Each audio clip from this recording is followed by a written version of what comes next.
The Lake Forest Podcast is supported by viewers, listeners, and businesses just like you. Looking for the best pool supplies? Look no further than Dohany's Pool Supplies. With a history dating back to 1967, this family-owned business offers everything families need to keep their pools clean and sparkling, from chemicals to equipment. Plus, customers enjoy free shipping on all orders. Visit Dohany's Pool Supplies today at doheny.com, DOHENY.com, to learn more. Forest Bluff Real Estate Team serves Illinois, Wisconsin, Lake Forest, and Lake Bluff. John Josephitis, Laura Lee Van Fleet, and of course Michelle Parnell. Get a free market analysis now at forestbluffrealestate.com. For the best cannabis in the world, look no further than Iliad Epic Grow. Owned by Lake Bluff's own Rich Ruzich, they are a cannabis cultivation center focusing on hard-to-find small batch products that will delight both the occasional user and ganjier. When visiting Michigan, ask for it by name. Epic Products, exceptional process. For more information, email info@iliadgrow.com. Havey Communications has been helping first responders arrive safely since 1983. It's owned by Lake Forest's own Mike Havey. Check them out at haveycommunications.com. Are you looking for beer, wings, and swings in Lake Forest? Well, check out Duffer's Pub and their state-of-the-art golf simulators. This primo setup is the perfect place for your next corporate event. Yes, let your boss win. And of course, all the games will be on the TV, and you'll never go hungry because the za and wings are scrumptious. Go to Duffer's Pub on Western Avenue now. We'd also like to say we're thankful for our Patreon supporters, Otto, John C., and Helen. What do you say, Rick? Hey, good morning, Pete. How you doing there? You got court. Yeah, I got court this afternoon. Then I got a fundraiser for our friend Mary Cole. Oh, so I went to Joe and I went to the city council meeting. All 35 minutes of it. Yeah. We sat through 35 minutes of it, but I mean they'd already gone through the library thing, and then they do they had an open lands thing. So they had a couple commercials going on. I watched it. I saw Kristin Strom go up there. She went up there. She at least went up there and spoke quite forthrightly about this. Thank you for having me. My name is Kristin Strom. I've lived in Lake Forest for almost 35 years, raised 4 kids, and I live near the high school. Last year we had a situation where some very unsavory people had made their way onto the high school property, and as a result of those individuals, I know the high school passed some trespassing rules for visitors of the campus to follow. It was almost immediate. It was wonderful. We haven't had any problems since. But we now, I'm sure you're all aware, have homeless people, or one man for sure, living in the bushes on the corner of Wisconsin in Oakwood. And my husband and I went and spoke to the police, and they said their hands were tied regarding what they could do. If he wants to live in the bushes, he can live in the bushes. And their hands are tied. And so I beg the city to please take on this issue. Set some guidelines. What happens if they start moving into open lands? I mean, what are we gonna do? We had a gentleman living in the train station for quite a few months. It frightens me to think how quickly things could change in our beautiful community. So please, immediately start discussions of how you can get creative and work around the state laws to protect the residents. Because this is all okay until, this man in the bushes grabs somebody's daughter or son. It's kind of like the scooters, right? What do we do? And we want to prevent horrible things from happening here. So thank you. A guy named Cottam. I know him from somewhere. Taylor and his daughter. My name is Taylor Cottam, and I wanted to echo what was said earlier about some of the problem with the homeless, and I would call them some of the faux homeless, because a lot of them camp out in front of Jewel Osco and Fresh Market. And speaking with them, I just think it needs to be brought to your attention. They are not just there innocent, but speaking with the people at Jewel Osco, one of the gentlemen go in there every day and shoplift their breakfast and their lunch. So it starts out innocent, but then it could escalate to another level. And that's just something I think you guys need to be aware of with the people who are panhandling in front of the grocery stores. That's it. Thank you. Hi, I'm Annika Cottam. That's my father. Live at the same home. I just also wanted to say something about the homelessness. Specifically the guys around Jewel Osco and Fresh Market. As a former student of LFHS, I participated in what was known as the citrus sale, and I would sell citrus to raise money for an orchestra trip to Europe. And while doing that, I would sell around the community, and I passed by Fresh Market, sold to some people, but I just found that it was very uncomfortable selling at the same place where the quote-unquote homeless person was selling at, just because, we got into some conversations, and it was just awkward because I felt that he was communicating that I was stealing his customers as if it was like a business. He also communicated to me that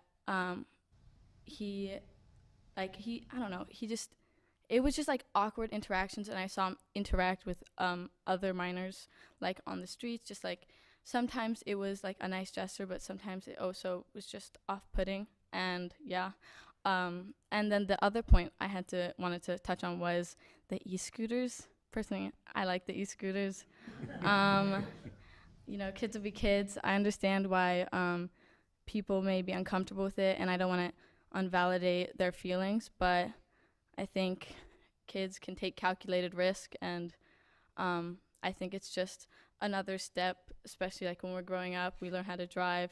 I think the e-scooter is just a little bit like kind of the before you drive, learn the road, like the rules of the road kind of a step. Yeah. Thank you. Excuse me, Mayor. Thank you. May I ask a question of this young lady? Sure. Thank you for coming up. Do you wear a helmet On the e-scooter? on the e-scooter? It depends. Not really. So no. No. Okay. Thank you. Yes. Yeah, he and He his was daughter part of both- the Let's Do Better campaign, I believe, school board. Oh, okay. And we had him on the show back, a couple of years ago. I can't remember if he's a friend or foe. Till we know differently, he's a friend. Yeah, I think he's a friend. Yeah, no, he seemed like a friend. And Jason Wicha, addressed they asked Jason to speak on it, and they're looking into it. That. And Jason, do you want to touch on the other issue that was raised this evening in public comment? Yeah, sure. I'm happy to. And I just want to acknowledge to those in the audience, certainly we've heard the concerns that have been conveyed by many in the community. And again, happy to take a minute to just talk about what the city's efforts have been to date in response to those without housing in the community. And really, most of our efforts have centered around getting long-term assistance and resources for those who are in need. And we recognize that those resources don't exist in Lake Forest, but we do know that they are out there elsewhere throughout the county. And we have been trying proactively to help those in need to get access to those long-term resources. We have a dedicated social worker who's been out there on a daily basis in regular conversation with those in need of help to try to direct them towards long-term solutions. We've also been pushing out messaging on our various communications platforms, both in our e-news and the upcoming dialogue that's going out that is really, I think, trying to educate residents that there are more productive ways to help those in need and to be part of the solution rather than providing short-term resources, whether it be food or money. I think it's well-intentioned within the community, but I think we pretty well understand that providing those short-term resources in many instances actually disincentivizes people from seeking the long-term care or resources that they need. So we will continue our efforts to try to educate the public on that. We have been enforcing local ordinances where they exist, for example, prohibiting structures from being erected on public property. I do want to say that while I very much appreciate the safety concerns people expressed. I want people to have confidence that our police department is regularly monitoring the business districts to ensure that there is no threat to the broader public. So we're going to continue to think about how to address these issues as they come up, but I will say we do that obviously in close consultation with the city attorney to ensure we remain proactive in addressing the concerns, but also that we're in compliance with existing state statutes, as some have referenced, that really do limit the scope of what the city can do. So we're going to continue to work on it, and more to come as we have more information, but if that's of any help to the audience, I thought I'd share that now. There, Well, I think it's high on their radar, but it's not the e-scooters are there. Jason, do you want to comment? Yeah, and I can just jump in on that point to say we've heard the enforcement concerns that have been surfaced within the community, and one of the reasons I think this approach makes sense is that we've recognized that there are just gaps in the existing code language that would allow for enforcement to have any teeth behind it, and the ordinance, as Mayor Pro Tem Preschlak said, was just drafted at a point in time where this technology was never contemplated. So really, the first step in moving forward with more meaningful enforcement will be making sure we have code language that is clear on this topic. So understood where I think I've heard the conversation going. I certainly would welcome at the next meeting some comments and perhaps a presentation from Chief of Police Waldorf as well to get the law enforcement perspective on it. But absolutely, staff can draft some proposed language for the council to discuss at the next meeting. Thank you. That's great. Thank you. Any other conversations? Yeah, that's good. Great. Did we give you enough direction? Yeah, no, I think it's clear. So we'll take first stab at preparing some draft language, and then of course can amend as needed based on council feedback and conversation at the next meeting. Okay, thank you. The homeless are there. Yeah. It's one of the issues that they're kind of grappling with that has no really easy answer. And both of these, by the way, the problem is state law on both of these. These are both issues where the state of Illinois is harming the city, not helping the city. Yeah. Well, that means that if a kid gets hurt, they can sue the state, or how does that work? Can you No, sue, they can't sue can the you state. do that? No, Can't sue the they state. can't sue the state. State is the sovereign. Dang it. And you can't make a claim for personal injury action like that against the state. No. Kid gets hurt. If the city has done something that might have caused it, then you might be able to name the city, but I'm not too sure what exactly that would be. Yeah. But boy, it's just the problem is that there's just no regulation of these electric scooters at all. And by the way, I've used these electric scooters too. I'm a big fat guy. I've used these in particular in. I use one on each foot. Yeah, well, pretty much. I go out to Scottsdale, and they're really kind of nice out there because they don't hit the freeze-thaw cycle, so the streets are all very smooth. So Cottam's daughter goes up, and then what? Eli Luby says, "I got one quick question for you. When you're on that scooter, do you use a helmet?" Okay, thank you. May I ask a question of this young lady? Sure. Thank you for coming up. Do you wear a helmet On the on the e-scooter? e-scooter? It depends. Not really. So no. No. Okay. Thank you. Yes. Yeah. Oh, sometimes no, not really. No. No. Nobody. I mean, come on. Nobody uses a helmet on those. You watch these kids. I don't see kids wearing helmets on these. Well, it's one thing when you're using foot power, but it's another thing when you got a 10 kilowatt battery in there, just and a zero torque motor. You can get pretty badly injured on a bicycle too. I did. I had a bad bicycle injury back in 2012, and I was not wearing the helmet.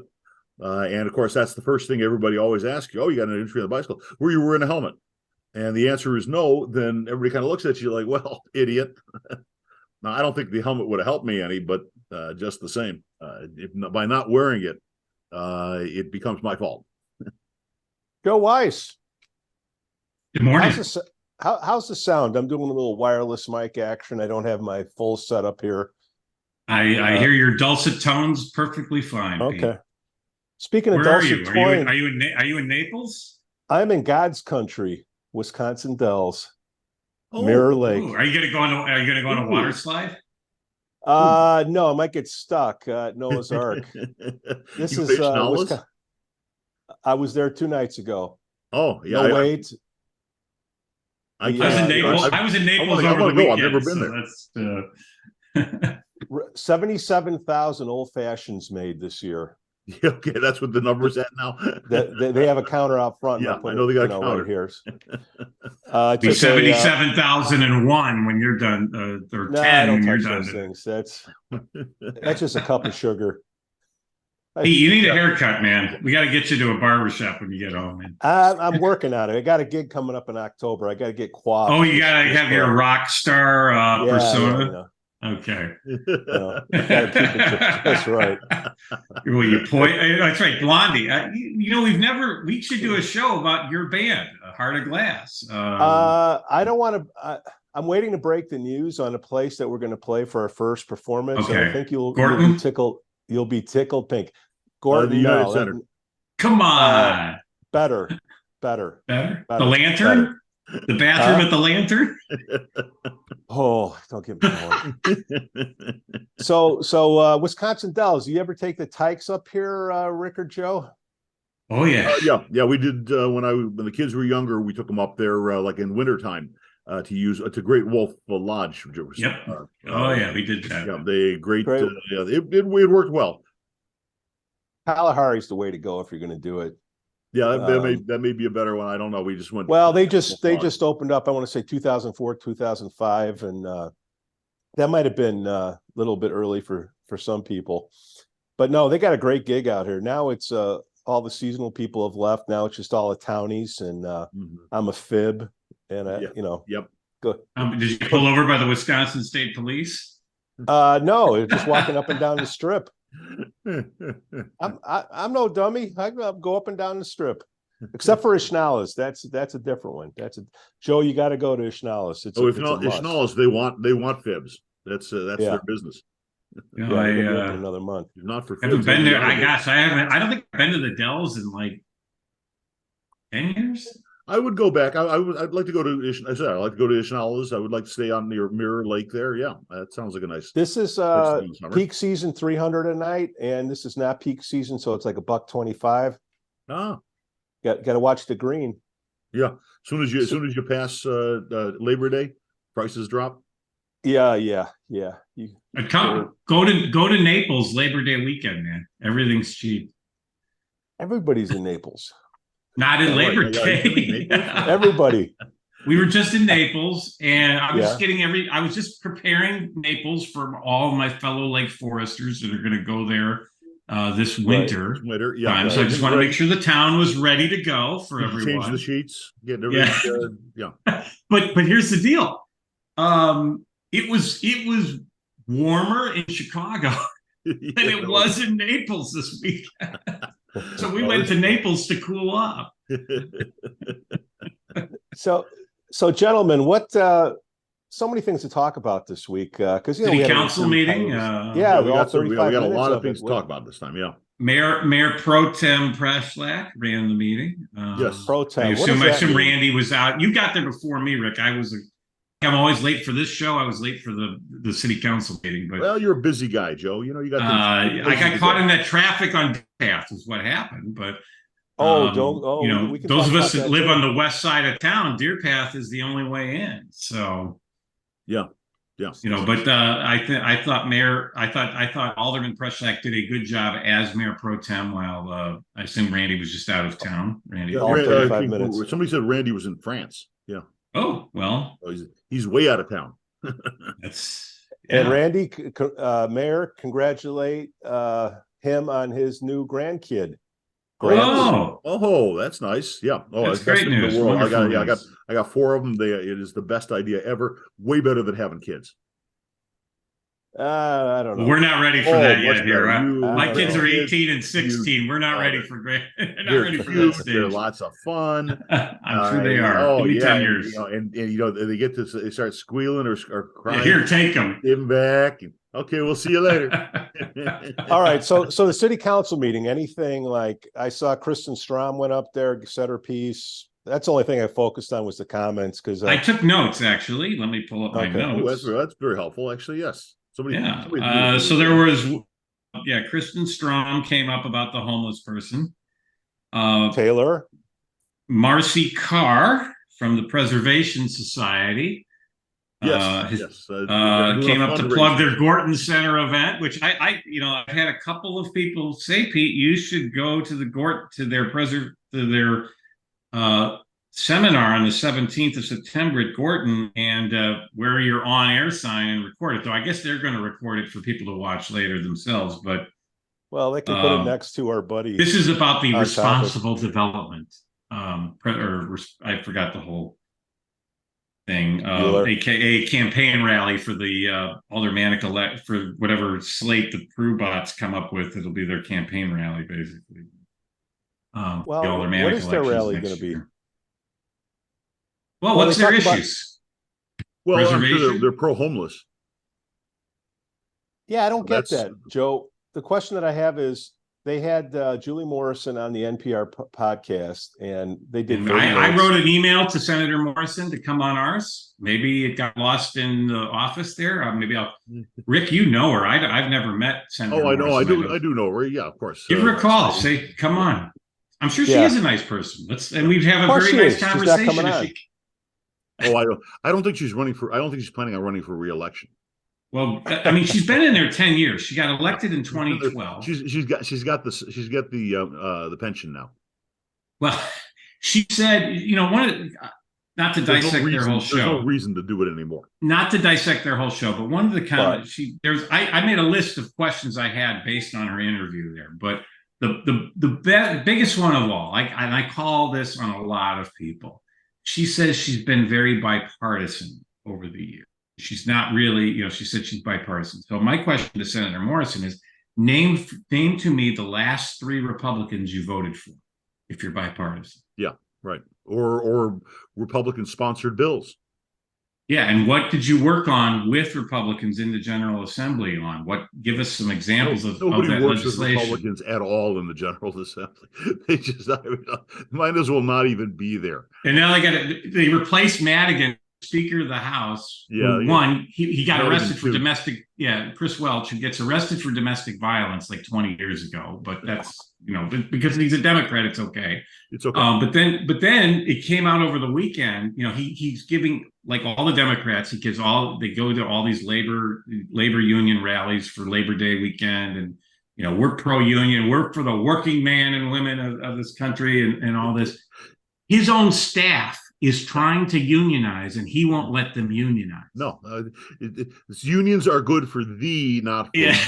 I mean, geez, my gosh. Yeah, he is. They're still running the business. Madigan is gone, but that doesn't mean. But Madaganistan is still here, as my friend John Cass would say. This is a business that employs tens of thousands of people, called the state of Illinois. There's still a lot of patronage out there. There's a lot of contracts going to people that are connected. We'll get to the local. That may not be Pete's favorite band. He may be a Heart of Glass guy, but the Who said, meet the new boss, same as the old boss. Same as the old boss. Yeah, that's true. Okay. Back to Lake Forest. Lake Forest. No, that's another show. Let's talk about Julie Morrison, senator who voted for that bill that makes it hard for the homeless Bill of Rights. Yeah. And I gotta tell you, I mean, there was a young lady. I haven't done a deep dive in this yet. I gotta do a deeper dive into this. You're the lawyer, so you can read about it. I mean, I really haven't spent the time to really go through it all, but I did read the sections that have been cited, and they're all about respecting the privacy of the possessions of the homeless. I don't quite know why you conflate the possessions into having a free place to live. Right.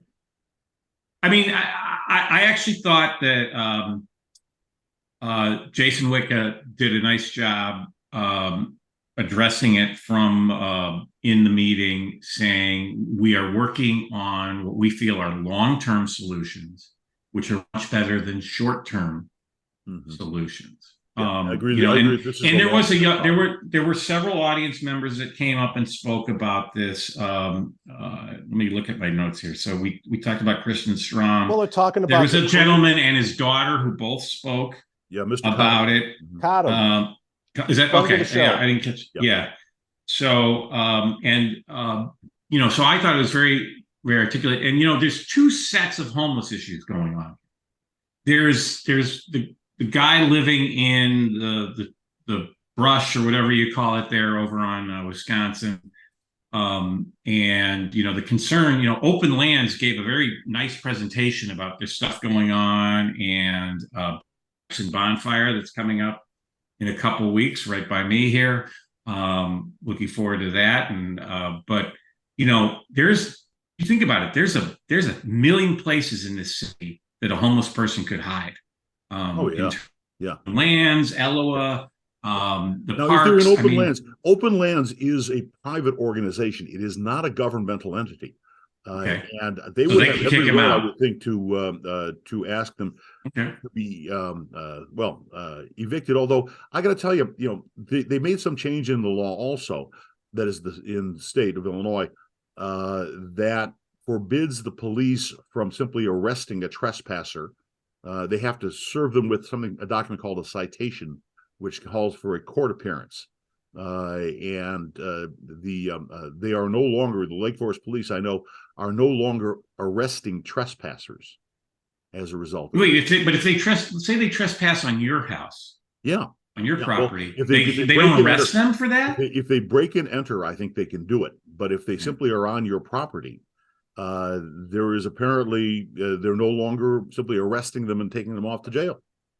I know that because I had it happen, not my personal house, but another house where I was the administrator of an estate. And the police said that no, they couldn't just throw them out. Fortunately, once the cops were there, they left voluntarily.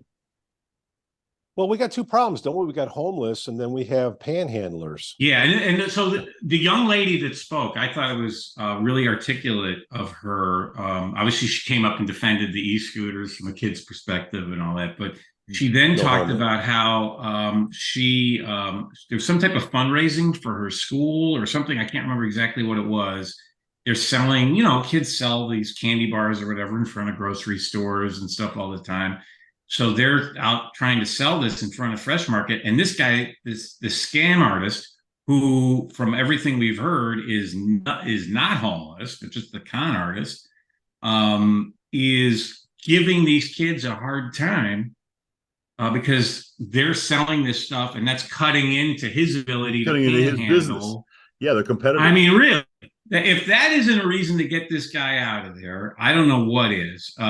Rick, you had a great thing with the Scottsdale sign. Yeah, I like putting it up. I still like the idea of putting up a sign. Put up a sign. I've actually, I think, you know, the city's going to come back on a number of things, and talking off the record with a few people at the city. They know this is an issue, and they want to protect the city. You know, and I think they're working with their attorney and the police department to see what they can. And unfortunately, there's things they can't do because of state law. With them that it is a long-term problem. It's not one that's just going to go away. But on the other hand, the longer you wait and the longer you let the current situation grow, and it is obviously growing, that is, the number of people, of beggars, and the number of homeless in town is growing. The more you let it grow, the harder it will be to then put an end to it when you come up with your long-term solution. I like the idea of a long-term solution, but man, you got to do something to stem the problem right now. Right. I see this guy, the beggar in front of Fresh Market. He's got 3 signs. He's been cycling these same 3 signs for 2 years now. One is he needs money to pay his taxes. Now, he doesn't specify. I need money to pay my taxes. What taxes would he be paying? Are these income taxes? Are these real estate taxes? I mean, why does he need to beg in order to raise money to pay income taxes or the other taxes? No explanation for that. Number 2, that his workers' comp claim is pending. Well, it's been pending now for 2 years. I think that's been denied long ago. And is not a real thing. He's just lying. His number 3 is that what was his number? His third one is Allegedly. Yeah, well, if these are his signs. I mean, he has a sign in front of him, asking for the money. Fresh Market. Yeah, he's got a third sign. Oh, so that he won't be homeless. Well, from all reports, the guy's got a house, and I think the taxes he's not having trouble paying are the real estate taxes. He's not homeless, and he's not on the verge of being homeless. So he's basically a professional beggar. 3 signs. And he's had these things, and he rotates them. Had them now for 2 years. Same signs, doesn't change them. So I mean, he's obviously lying and asking for money under false pretenses. And he's harassing kids that are doing. I went off on him the other day. I was walking by there, and he started asking me for money. And because that's what they do. They ask you for money. They say, "Have a nice day." He doesn't mean have a nice day. He means give me money. Somebody else, Joe Weiss sees me on the street and says, "Have a nice day." Joe Weiss is wishing me a nice day. But I could use a few bucks though. This guy, yeah. I might sit up next to him. He doesn't pay my taxes. You got to pay your mortgage. Pete, several people have suggested to me that you go and interview the guy with a handheld camera. What am I going to interview? Ask him what he's doing there, what his name is, what his deal is. What's his name? What's it? Why? Has he? Ask him about whatever sign he has up at the moment. He'll have one of the 3 signs up. No, I'm more interested in these people like the lady that spoke up last night. If somebody's saying creepy things to you, why don't you report it so there's some documentation so we can get some objective data points to move these people along. Good point. Yeah. So, yeah. I mean, look, it's a kid, and I want to give the kid the benefit of the doubt. But you're right. It's a responsible kid. We have a lot of people watching. If this happens again, call the cops. Report it, document it. Maybe the cops can't come out and arrest him, but they can keep a note of that in their files. To build a case against this guy, because he clearly is. Like I said, like I was starting to say a few minutes ago here. There's 2 separate homeless issues. There's the guy camping out who they're trying to find some solutions on that. And the concern is, I think it's been established that his name is Kristin. He had that golf cart incident and all that. I don't think he's going to hurt anyone. Are we sure that's the same guy, by the way? Is it? I don't know. I'm just assuming based on your show last week that you. I'm just going by the legal records there. But it's all allegedly. So the Lake Forest Police have a full-time social worker, and that social worker has been working on this, and they're trying to find resolution. I guess they've been in touch with his family and things. I don't want to get into everything I heard because it's kind of private. But the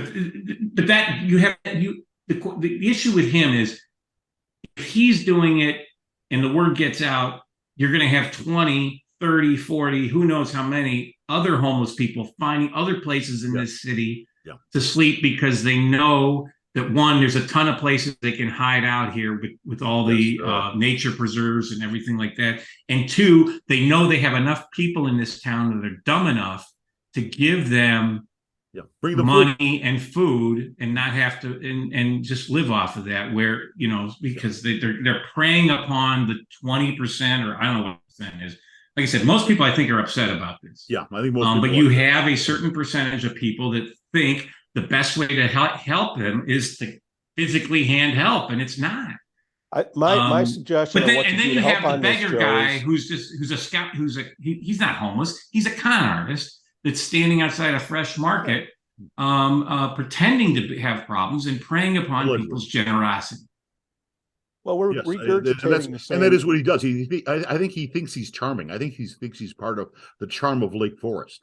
I can't stand the guy. I mean, I've actually started to walk. I no longer walk along Western Avenue from home to the office. I mean, I'm older than this guy, and I'm still working for a goddamn living. And this guy is sitting there begging money from people, and some idiots give him money.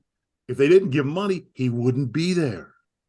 The other problem we got is we don't have just one. We have 2 train stations that anybody from Union Station or Ogilvy can pop on and hop on out here Yep. Yep. I mean, we're going to get colder weather soon, so I don't think we'll see too many of them out there. But we rode the train when we went to the NASCAR event downtown. We took the train from downtown Lake Forest, and there was this guy sitting by the train station outside, and 200 peanut shells on the ground, and he had some beverages and stuff like that he'd been consuming. So we go to the NASCAR event. We come home at night, and he's still there. So like 8-9 hours later, this guy's been sitting in front of the Lake Forest train station, and Lake Bluff too. I was in downtown Lake Bluff a couple weeks ago on Sunday night, and I just happened to go by the Lake Bluff train station, and there's a guy sitting in front of there, and I've heard that he ruins the bathroom inside there. So there are some people. Homeless is not a one size thing. There are people who are homeless for no fault of their own, because of bad circumstances, because of health issues, because of a variety of reasons. And there are minors, and there are kids. There are people who are homeless through no fault of their own. But there are also a lot of people who are homeless because they don't want to work. They would just as soon beg money, get gifts, drink all day, do drugs, and hang around, lie on a bench all day, rather than have to get up, work for a damn living. I sometimes feel some sympathy for them in that, I wouldn't mind doing that some days either, especially when the weather's good. Wait till it gets down to 32 degrees, I don't know. But at least right now, you spend a day just hanging around, laying on the bench. This is what a lot of people actually want to do. Yeah, do it in Highland Park. Turn Highland Park in LA. I haven't seen that, by the way. I haven't seen it in Highland Park yet. I did see Half Day and 41 when you that on the Highland Park side, when you get off like across from that Casey's, there was a woman with her. I hate when they do this. They stand on the corner, and then they put their poor kids out as props, with the sign, need money for whatever and stuff like that. They stand. I've seen them at 60 in Waukegan. I've seen them, but Highland Park, I did see that at Half Day and 41 last week. So but I don't know. I haven't been to downtown Highland Park lately, if they have the same issues or not, but I have been, and I have not seen it. I have been. I say we pitch into a shuttle bus. Doing about it, huh? We put Christian in there. We put Christian. We put Julie Morrison, Prue, all of them, and we send them down to Highland Park. Second thing that we could do is to help things out, guys. Is what if a cop was just parked at the train station when people get out, one at each. But they get out all day, Pete. The metro runs all day. That's what I'm saying. That's what I'm saying. You have one there all day. Yeah, I mean, here's the thing, and you talk to cops though. They like to move around. They don't, because they know the second they park themselves at one spot, the people were having a problem from. They're not. Well, great. At least you can see who's coming off, or put a camera out there. Yeah. It's something to look at. Yeah, I mean, they should have. They certainly should have cameras at. I think cameras at a train station is a, and maybe they do, and we just don't know about it. Yeah, they may have. But that I can see. I mean, the issue, you talk to law enforcement, and they'll tell you that the second we go somewhere and put ourselves there, the problem moves somewhere else, and we can only be so many places. So they prefer to move around. But you do rely on citizens. So if you see this, call them. And you don't have to call 911 if you're worried you're going to jam it up for a true emergency. Just call the non-emergency number, but call the police.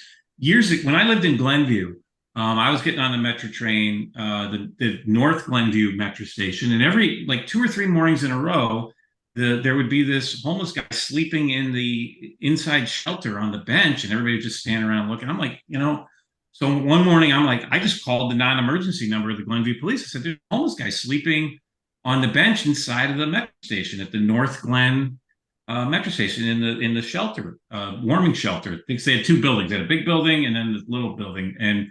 And less than 5 minutes later, my train is pulling up, and also pulling up is like half the Glenview Police Department. They were like coming out, like, and I don't know what they did because I got on the train to go to work, but never saw that guy again. Yeah, but that was like 5 years ago, though. So I don't know. Joe, you have a train schedule that you can look at, and the cops can roll around and just be around when people get off the train. Absolutely, who's coming into town. Yeah, they can. Look, I have full confidence that our police department is doing what they can do. I think the issue is that they don't get the, and I think the council has their backs, and I think the mayor has their backs. Oh yeah, the state of Illinois doesn't, and that's where the problem is you've got this law that Julie Morrison voted for. She didn't sponsor it. I looked it up, but she voted for it. Governor Pat Quinn signed it into law, Bill of Rights, and stuff like that. And like I said, there's a lot of people that have really nice intentions. They want to help, but they do more harm than good on these things. And then you have these groups like Chicago. I don't even want to say their name because then they'll come after me. But there's these homeless coalition groups. They're very big into Chicago, obviously, because Chicago is much worse than Lake Forest. But the second you try to do something about it, they go ballistic and try to make you out. And look, we all know the stereotype that people have of Lake Forest. So you're going to get, as former Alderman Karas's daughter said, a pretentious suburb. But the Lake Forest is trying to avoid being in the Tribune or on the Chicago TV news as that really rich community trying to get rid of those pesky homeless people. They don't want that. Lake Forest, they're going to turn it. It's the rich people. Lake Forest makes the news for good things unless it involves something at Hallis Hall with the Bears or something. Either you play offense or you play defense. So I'm an offensive guy. So. We've heard that. I like offense too. I think we need, and frankly, we need to try to find some more innovative solutions, like the sign that. And actually, you know what? I brought that up with a couple of things that nobody else is doing. I think that's one of the things they're going to look at. I brought that up with some folks, and they were very interested in it. So, if you put up a sign there and you made it so that the city does not want you to give this guy money, I think a lot of people will give him money. Yeah, there's some. You get the one from Scottsdale that had a website. I found one online. I forgot the city's name offhand. It has a QR code, and it's got a little QR codes. QR code of all the different places that you can donate the money, so that guy doesn't get it. Yes, that's all you got to do. Okay, right. But the bottom line is, and look, a lot of people watch this show, right? And you have friends that you talk to in town and everything, and the city itself has said, don't do it. They've put it out on their social media and stuff. Just look, if it's like it's like if you don't like a restaurant, if you think a restaurant's really bad, don't go there. And if enough people don't go there, it goes out of business. Same thing with this guy. Put this guy out of business. He'll realize no one wants to give him money. Oh, the reason this guy is there, and he's been there for years now, is because people are giving him money. If people didn't give him money, he wouldn't be there. It's real simple. This guy's getting too much. I also wonder about his relationship with the other beggar, because it's like he's got an assistant beggar who goes over in front of the jewel all the time. Well, and then somebody said do they give each other money? I mean, if they both ask. Well, they do. I've heard that in Chicago, that they divvy up the corners.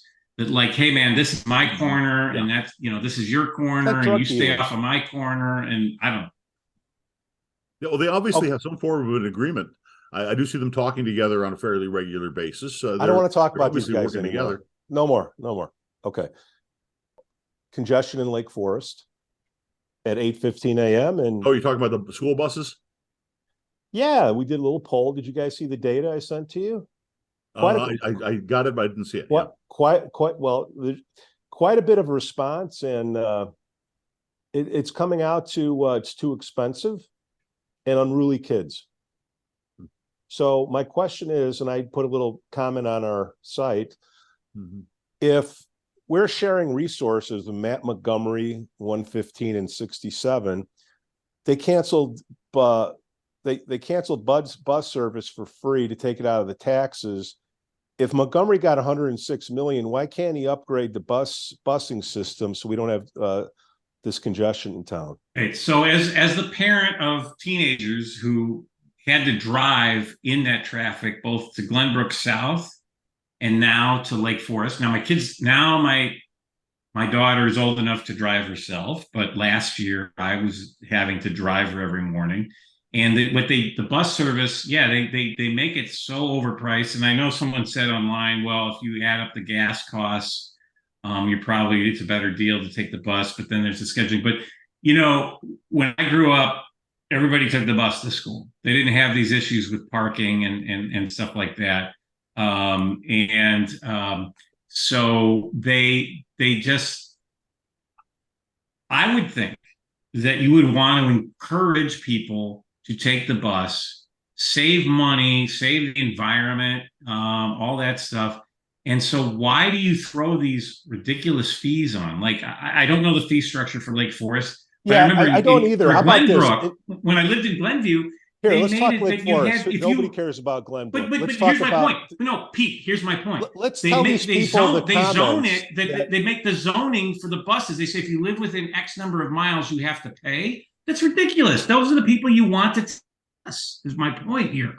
My point is why not free for all students and encourage that so that we reduce congestion, help the environment, all that stuff. Yeah. And get the kids to school on time. And then if there is unruly kids on the bus, maybe you can put cameras. I think most of these buses now can have cameras or do have cameras. You can put it on there so you don't and train the bus driver to flag it. You don't need cameras. You just need Wi-Fi so they can do something while they're sitting in the bus. Well, I don't know. Some kids might do some bad things. How about this? Nobody cares what we think. Here's what our public says. Yeah, I'm reading it. Stay-at-home moms or working from home parents drive their kids. Bus takes too long. All in takes 1 hour by bus versus 15 minutes by car. I prefer my kids sleeping a little longer in the AM.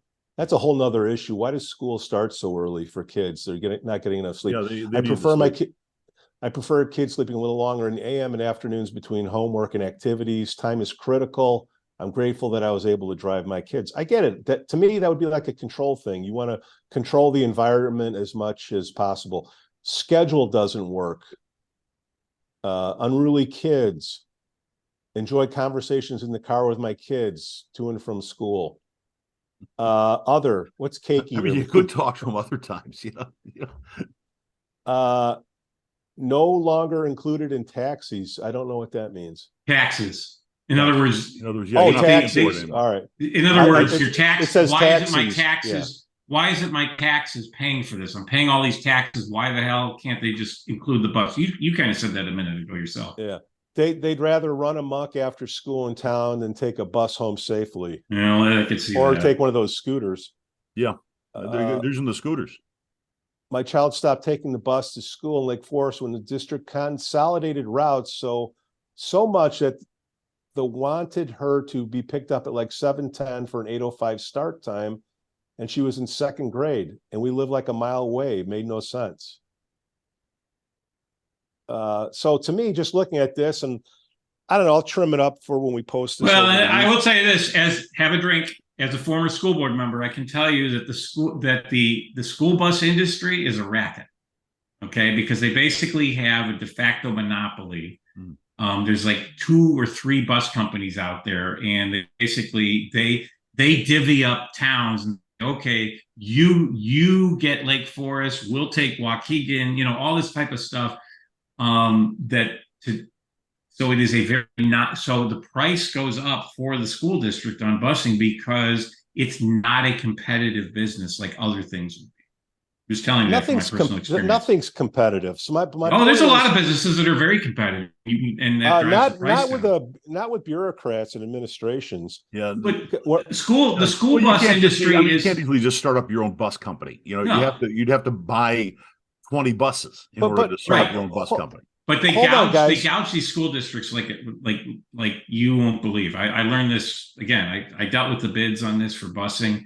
It was ridiculous, and the problem was you had no competition. So it was like, too bad. You want to find buses? We're your only game in town. And it's very hard to find drivers too. I mean, they're always complaining that it's hard to get school bus. That 106 million, guys, that didn't all go to teachers. It didn't all go to construction, right? It was a lump sum. I don't know what the amount would be to get kids to use the bus, let parents use the bus. But I mean, that was $1,000 out of our pockets.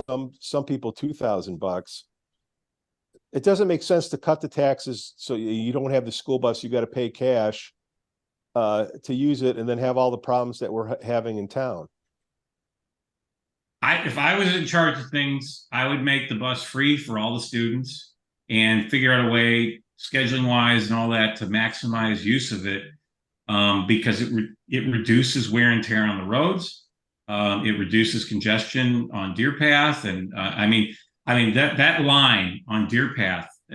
I'm driving to Lake Forest High School, so I go through the traffic jam on Deer Path by the middle school. Then I'd get to downtown Lake Forest. There'd be another traffic jam.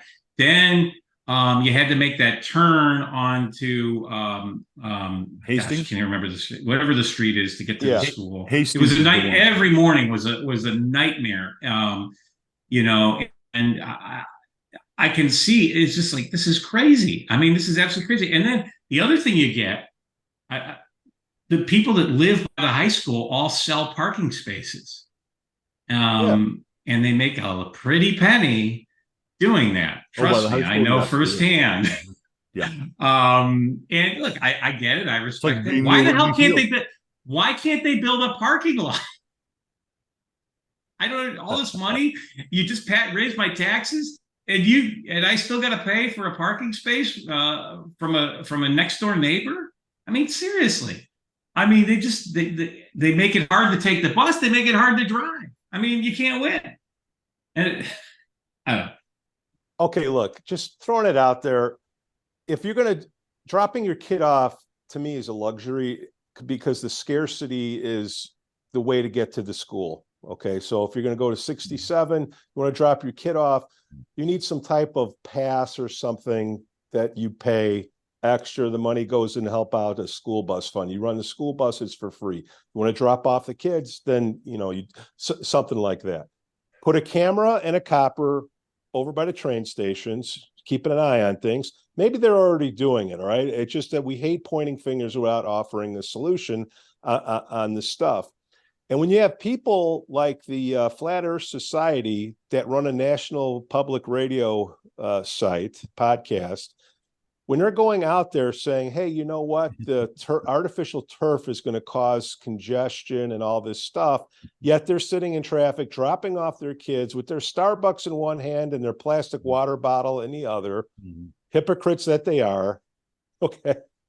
Let's kind of combine this. I recycle every water bottle, just for the record. I don't recycle at all. There you go. I'm using old school. My trash can looks like NASCAR. What's that mascot's name? I got stickers all over it. Don't put a pizza box in there. But the garbage guy, the public works guys must hate you when they come to your house every. Oh, they're all right. They're all right. They know where the surveys are. So that's the stuff that's going on in town. Garbage is gross. Yeah. And the other thing I want to call people's attention to, that's something fun to look at if you're not a sports fan. Watch what Deon Sanders has done at Colorado. Oh, that was a great game on Saturday. Oh, I was watching the end of that at the Lantern. Yeah, it was. That was an exciting game. It was good. I was watching Liberty because I'm a little biased. I got a kid at Liberty, but that was a good game. Everybody else, you had a good time. So that was probably one of the best college games that has been on in the last, probably since 2006, when you had Texas versus, who the heck was it? USC, I think, played. And Deon Sanders went in. This team won one game last year, went in, kicked half of the people off, brought in 40% of graduate kids from the transfer portal, rearranged the culture. Obviously, two of them are his kids, but when you say it can't be done or it's too, I'm impressed. Hands are tied. And if you go back in the history of Deon Sanders, not to make this too much of ESPN here, but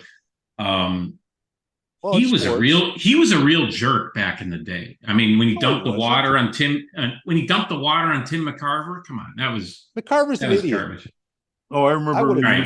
He was. You don't dump water on somebody, but all right. He was I think he's a guy that has found religion, and I think he's a much more responsible. He's older, but I think he's got it together now, and he's clearly, I think people thought this was just a gimmick.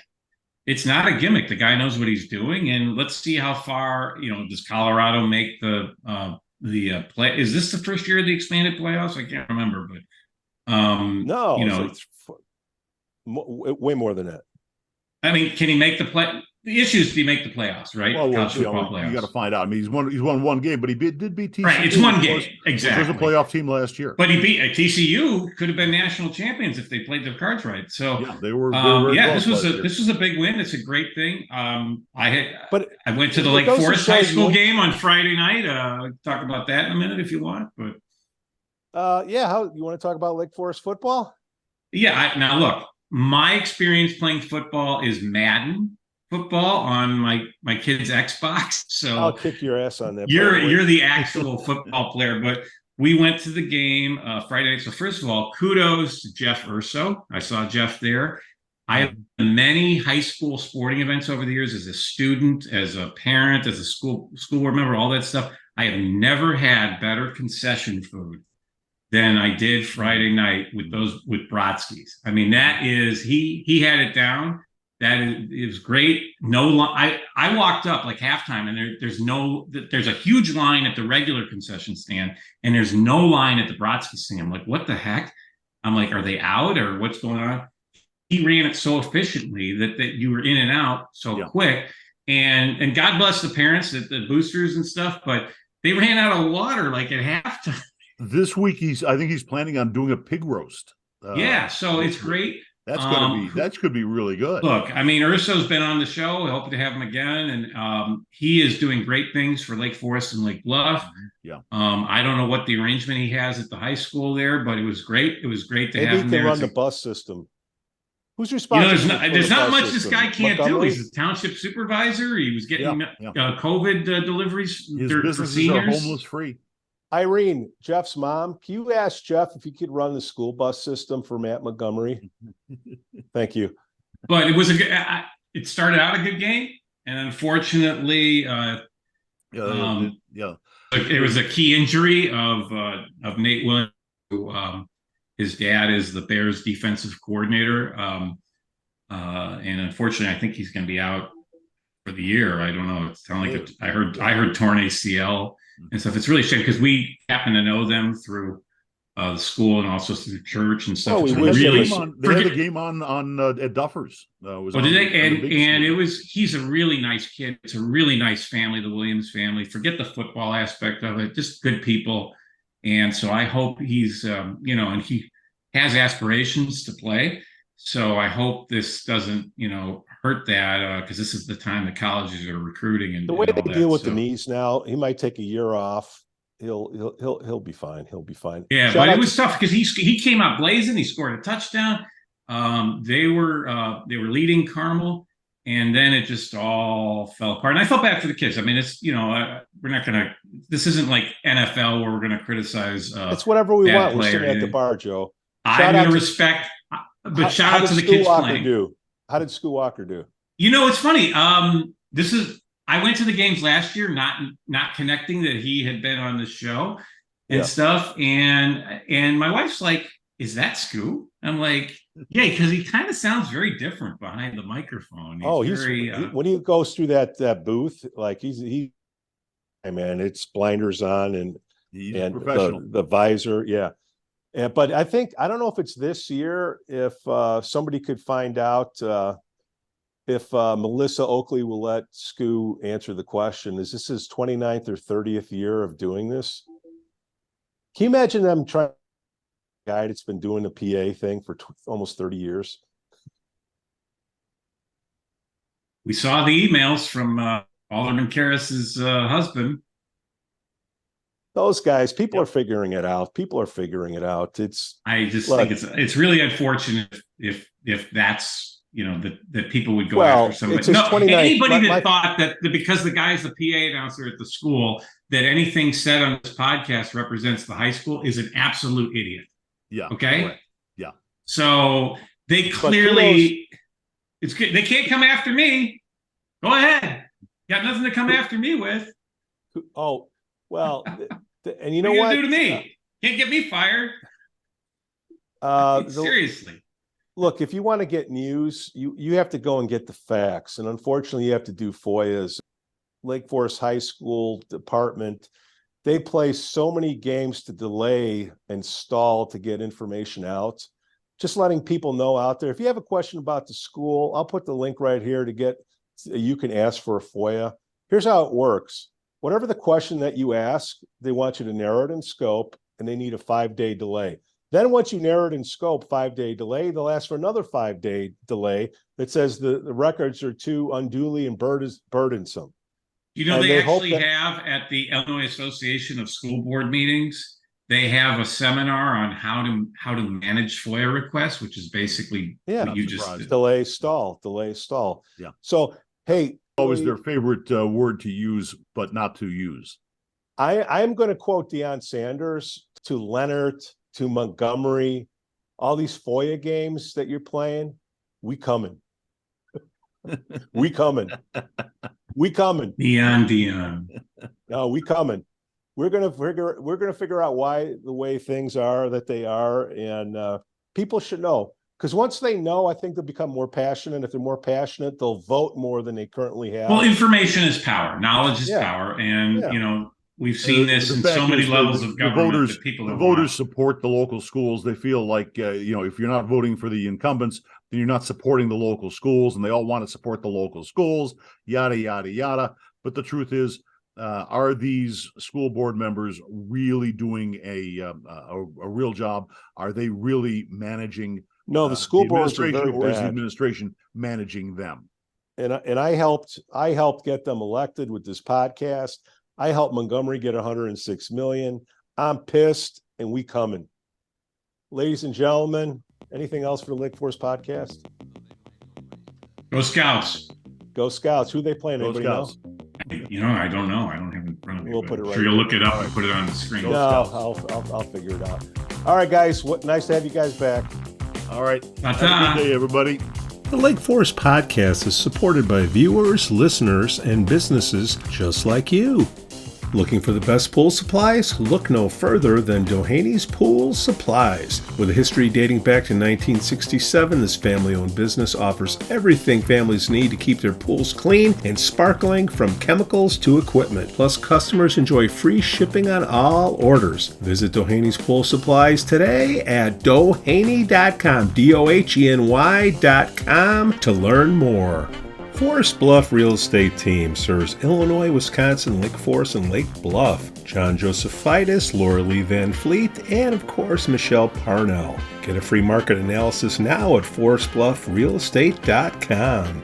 For the best cannabis in the world, look no further than Iliad Epic Grow. Owned by Lake Bluff's own Rich Ruzich, they are a cannabis cultivation center focusing on hard-to-find small batch products that will delight both the occasional user and ganjier. When visiting Michigan, ask for it by name. Epic Products, exceptional process. For more information, email info@iliadgrow.com.